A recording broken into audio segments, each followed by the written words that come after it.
aldatan olmadı bilesin bana. Sana değil kaderime dargınım. Düşürdüler bizi dostlar bu hala.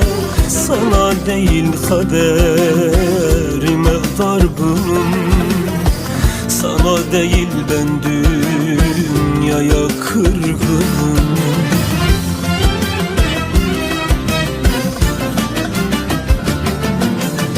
Her gece isyanım dilden varımsın. Helal değil biliyorum haramsın. Yüreğimde kapanmayan yaramsın. Sana değil kaderime dargınım. Hançer gibi sözler saplandı döşe. Adımı çıkardım sarhoşa keşe. Mekanım meyhane, bir kuytu köşe. Sana değil kaderime dargınım.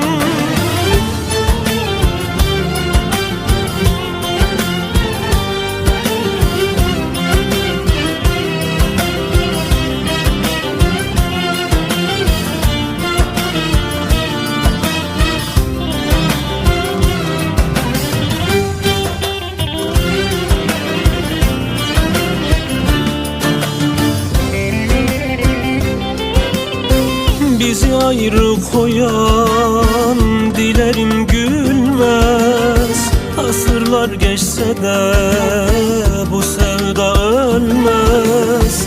İçimde sızımsın kimseler bilmez.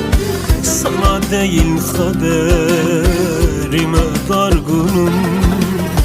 Sana değil ben dünyaya küskünüm.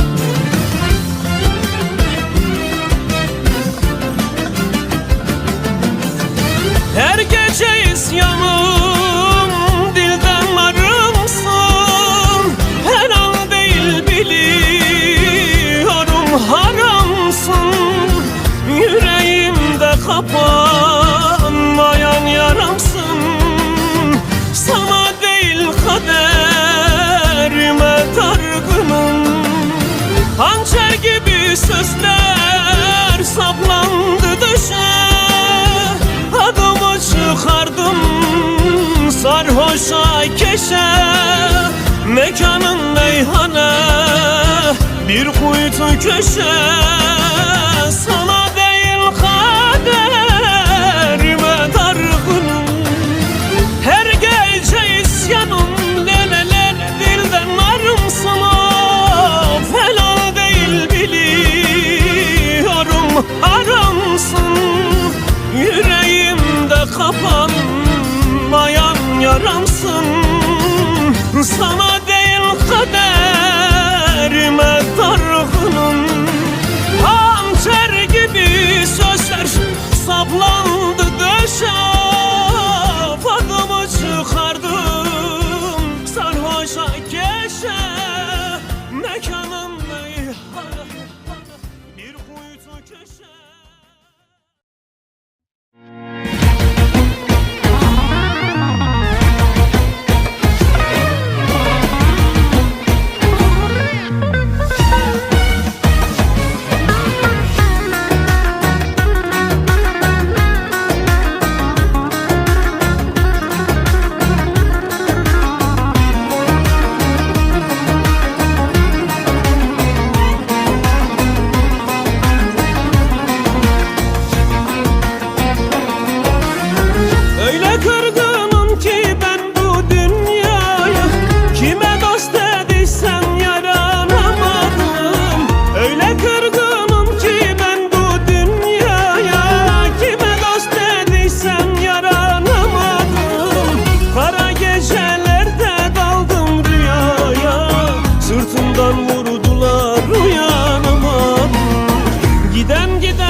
yar gibi çağlayamadım.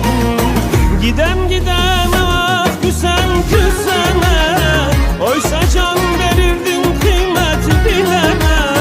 Dost diye sarıldım yüze gülene, kalbimi kırdın